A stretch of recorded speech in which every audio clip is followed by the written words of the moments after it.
ایک صاحب کے بارے میں کہا تھا کہ انہیں گرفتار کریں، آپ نے انہیں بھی رہا کر دیا. وہاں اٹارنی جنرل نے یہ بتایا کہ ایسا کچھ نہیں ہوا، اور جو ہوا ہے قانون کے مطابق ہوا ہے، جو آپ کا آرڈر تھا اس پر امپلیمنٹیشن ہوئی ہے. ڈائریکٹر ایف آئی اے موجود تھے اور تفتیشی افسران بھی ایف آئی اے کے موجود تھے. ان کو بلایا گیا اور انہیں یہ ہدایت کی گئی کہ وہ جو تفتیش کر رہے ہیں اس تفتیش کی جو بھی رپورٹ ہے اس رپورٹ کو سیل کر کے اور اس کی سافٹ کاپی سپریم کورٹ میں بھی جمع کروائی جائے.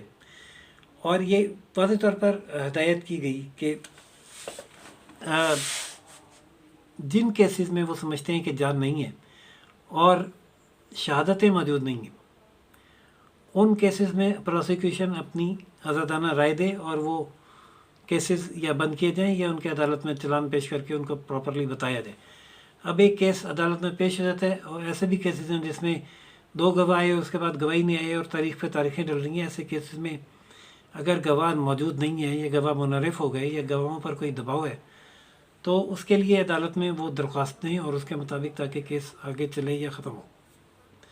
اور یہ پتہ چلے کہ پروسیکیوشن اپنا کام کر رہی ہے. ناظرین، آج کی جو سماعت ہے وہ زیادہ طویل نہیں تھی، تقریباً 45 منٹ کے قریب چلی، اور عدالت نے امپریشن یہ دیا کہ عدالت کا مقصد صرف رول آف لا اور کانسٹیٹیوشن کی پاسداری کرنا اور اس پر عمل درآمد کرانا ہے، اور مقدمات کی تفتیش اس انداز میں ہو کہ نہ پروسیکیوشن پر کوئی دباؤ ہو اور نہ ہی کیسز جو ہیں وہ زیادہ لنگر آن کیے جائیں. اس کے لیے جب یہ ہدایت کی گئی کہ یہ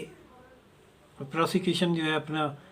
ساری تفتیش کا ریکارڈ سپریم کورٹ میں بھی جمع کرائے، تو یہاں اس نے ایک منفی تاثر جو ہے وہ مثبت نہیں بلکہ ایک منفی تاثر کریٹ کیا ہے کہ وہ یہ ججز جو سپریم کورٹ کے ججز ہیں ان کی اس قسم کی نگرانی یا ریکارڈ طلب کر کے اس کو محفوظ کرنا چھوٹی عدالتوں پر ایک دباؤ کی صورت اختیار کرے گا. کہا یہ جا رہا ہے کہ جو فیصلے یہ ججز جو اس بینچ میں بھی شامل ہیں پاناما میں کرتے رہے ہیں، وہ اس حوالے سے کچھ تھوڑا سا انہیں کنسرن ہے کہ کہیں ان کیسز میں ایڈورس فیصلے نہ آ جائیں اور اس سے سپریم کورٹ کا پاناما کیس متاثر ہو یا اس پر کوئی حرف آئے. لیکن اس قسم کی کوئی کوشش کہ ذیلی عدالتوں پر اثر انداز ہوا جائے، یہ حکومت کے لیے یقیناً قابل قبول نہیں ہوگی. بات اگر کی جاتی ہے کہ حکومت کی پرفارمنس کی، اس قسم کے ریمارکس دے کر کے حکومت کی بہتر گورننس کا اندازہ اس بات سے ہو سکتا ہے، اس بات سے ہوتا ہے کہ انہوں نے اپنے وزیر اور مشیر کن لوگوں کو لگایا. اگر وہ میرٹ پر قابل اور سنجیدہ لوگ لگائے جائیں گے تو گورننس اچھی چلے گی. ناظرین، لیکن یہ ریمارکس ماضی میں 4 سال چلنے والی حکومت پر ایک دفعہ بھی نہیں آئے جس میں ایک سے ایک شاندار مشیر لگایا جاتا رہا اور میرٹ کی خلاف ورزیوں پر لگایا جاتا رہا. اہلیہ کی دوستوں کی سفارشوں پر وزیر اعلیٰ تک لگائے گئے جن کی کوئی صلاحیت نہ پاکستان میں کوئی اور مانتا تھا نہ خود پی ٹی آئی کے لوگ مانتے تھے. مگر اس حکومت کے چلے جانے کے بعد بھی آج تک ڈیفینڈ کیا جا رہا ہے. اور کس صورت میں ڈیفینڈ کیا جا رہا ہے کہ اگر وہ کوئی لانگ مارچ کرنا چاہتے ہیں اور حکومت اس لانگ مارچ کو، جس کے بارے میں یہ اعلانات کیے گئے کہ خونی لانگ مارچ ہوگا اور وہ ڈی چوک بلاک کرے گا اور وہ اس وقت تک بیٹھا رہے گا جب تک الیکشن کی تاریخ نہیں دی جاتی، اگر حکومت روکنے کی کوشش کرتی ہے تو اس کے لیے راستے کھلوائے جاتے ہیں، ان کو گرفتاریوں سے حکومت کو روکا جاتا ہے اور فل فلیج ماحول فراہم کیا جاتا ہے کہ وہ آئیں اور اسلام آباد میں آ کر بیٹھیں اور اپنا احتجاج ریکارڈ کروائیں. وہ الگ بات کہ آگے عمران خان صاحب کی جو صلاحیتیں ہیں وہ سب کو معلوم ہی ہے کہ جب تک ان کی انگلی پکڑ کر ان کو چلایا نہ جائے وہ چل نہیں پاتے. اور اس دفعہ جو عدلیہ نے ان کی انگلی پکڑ کر ان کو چلانے کی کوشش کی ہے وہ اس انداز میں اتنی مضبوطی سے انگلی پکڑ کر اس راستے پر نہیں چلا سکے جس راستے پر ایک مضبوط انگلی ان کو پہلے 126 دن تک چلاتی رہی. اور اس کے باوجود جب عمران خان صاحب سپریم کورٹ کے اپنے آرڈر ڈیفائی کر کے اسلام آباد میں آتے ہیں اور ٹارچر ہوتا ہے، شیلنگ ہوتی ہے اور مقدمے درج ہوتے ہیں، تو پھر ایک دفعہ سپریم کورٹ آ کے ان کو پروٹیکٹ کرتی ہے، حکومت کی توہین عدالت کی درخواست مسترد کر کے، اور یہ کہہ کے کہ شاید عمران خان صاحب تک سپریم کورٹ کے آرڈر درست طور پر پہنچ نہ پائے ہوں۔ یہ ایک ایسا مزے کا خیز کے ریمارکس ہیں کہ جس کا ہر آدمی نے ہی اس کو سنجیدہ نہیں لیا۔ ایک چیف جسٹس اگر یہ کہے کہ شاید، جبکہ آپ کو ایویڈنس دی جا رہی ہے کہ ریمارکس پہنچے بھی ہیں اور اس کی ڈیفائنس بھی ہوئی ہے، لیکن اس میں ایگزونریٹ کر دیا گیا عمران خان صاحب کو، اور نہ صرف اس میں ایگزونریٹ کیا گیا بلکہ ان کے آئندہ کے لائے عمل کے حوالے سے بھی ان کے لیے خاصے نرم گوشے چھوڑے گئے۔ لیکن عمران خان صاحب جو کہ 6 دن کا الٹیمیٹم دے کے گئے تھے، وہ اب ایک نئی درخواست لے کر سپریم کورٹ میں آ گئے، جس میں انہوں نے عدالتوں سے یہ تحفظ بھی مانگ لیا ہے کہ جب وہ لانگ مارچ یا دھرنا لے کے آئیں تو انہیں گرفتار بھی نہ کیا جائے، ان کے راستے بھی نہ روکے جائیں اور انہیں مارا پیٹا بھی نہ جائے، تو پھر وہ انقلاب لائیں گے۔ ناظرین، وہ تو ایک الگ معاملہ ہے، لیکن اس پہ دیکھتے ہیں جو ہوتا ہے وہ بھی آپ اس سے بھی آپ کو آگاہ کریں گے۔ لیکن یہ جو معاملہ ہے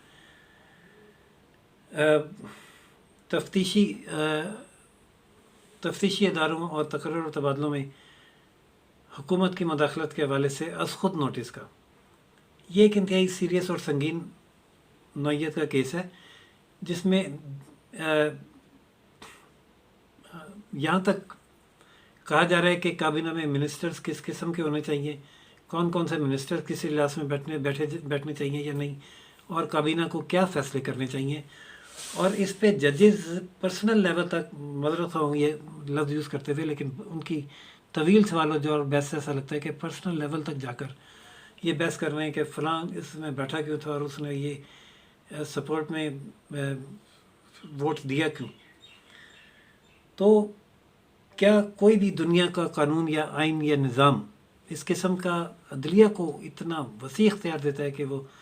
حکومتی اور انتظامی معاملات میں اس حد تک باریک بینی کے ساتھ مداخلت کریں اور سوالات جواب کریں اور از خود نوٹس لے کر حکومتی معاملات کو کنٹرول کرنے کی کوشش کریں، اور پھر اللہ بھلا کرے چیف جسٹس صاحب کا، جنہیں خود ہی یہ احساس ہو جائے کہ اگر ہم اس اسٹیج پر مزید مداخلت کرتے ہیں تو یہ ریاستی امور کے لیے خطرناک ہوگا، اس موقع پر جب کہ واقعی ملک ڈیفالٹ کے دہانے پر ہے اور معیشت تباہی کی طرف تیزی سے جا رہی ہے، جس کو سنبھالنے کے لیے نہ صرف ملک میں سیاسی استحکام کی ضرورت ہے اور جوڈیشل استحکام کی ضرورت ہے۔ اس موقع پر ایک ایسے شخص کو جو ملک ٹوٹنے کے اعلانات کر رہا ہے، واضح طور پہ کہہ رہا ہے کہ اگر مجھے نہ لایا گیا تو فوج بھی تقسیم ہوگی اور ملک کے بھی 3 ٹکڑے ہوں گے، اس کو سپورٹ دینا، اس کے خیالات کو سپورٹ دینا، اس کے اقدامات کو سپورٹ دینا اور حکومت کو ایک ٹف ٹائم دینا، یہ بہت سے لوگوں کے ذہن میں سوالات کھڑے کر رہا ہے۔ یہ سارا عمل سماعت 1 ہفتے کے لیے ملتوی ہوئی ہے، یعنی جو آنے والا ہفتہ ہے، اس کے بعد نیکسٹ ویک میں 14 جون کو دوبارہ یہ سماعت کے لیے کیس مقرر کیا گیا ہے، اور ایک نئی رپورٹ اٹارنی جنرل اور تمام ادارے عدالت میں پیش کریں گے۔ پراسیکیوشن کی تفتیش کے حوالے سے سافٹ کاپیاں عدالت کو بھجوائی جائیں گی۔ اور ایک اور ایشو میرے ذہن سے رہ گیا، ابھی دوبارہ آیا ہے تو میں آپ کو بتاتا ہوں کہ نیب کا جو چیئرمین ہے، اس کے تقرر کے حوالے سے بھی حکومت کی جانب سے سپریم کورٹ کی جانب سے ایڈوائس آ رہی ہے کہ نئے چیئرمین نیب کے تقرر میں حکومت سوچ سمجھ کر فیصلہ کرے۔ یہ واضح طور پر اشارہ ہے کہ جن صاحب کو چیئرمین نیب لگانے کی باتیں ہو رہی ہیں، یہ کوشش کی جا رہی ہیں، اس سے اجتناب کیا جائے اور کسی دوسرے صاحب کو جس کو شاید یہ سپریم کورٹ بھی پسند کرے یا ان کے مرضی کے مطابق ہو، لگایا جائے۔ اور یہ کہنا کہ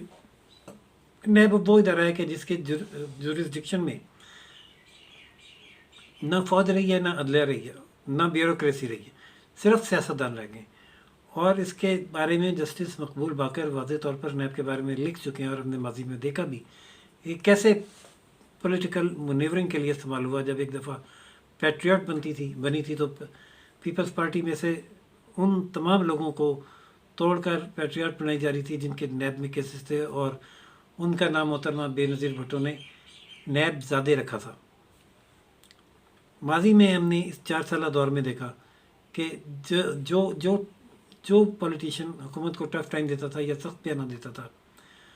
یا ان سے سخت سوالات کرتا تھا، اس کے خلاف نیب ایکٹیو ہو جاتی تھی۔ پہلے وزیر اعلان کرتا تھا کہ فلاں شخص گرفتار ہو جائے گا، اس کے بعد نیب اس کو گرفتار کر لیتی تھی۔ اس حد تک نیب کو استعمال کیا جاتا رہا، اور اب پھر ایک دفعہ نیب میں اپوائنٹمنٹ اس طریقے سے کروائی جا رہی ہے کہ اس کو حکومت کے بجائے کوئی اور استعمال کرے۔ ناظرین، کیا بنتا ہے آگے چل کے، کیا صورتحال سامنے آتی ہے، کیسے عمران خان کا رول اس کے جانے کے بعد بھی قائم و دائم رہتا ہے، اور کتنا وقت دیتی ہے یہ حکومت،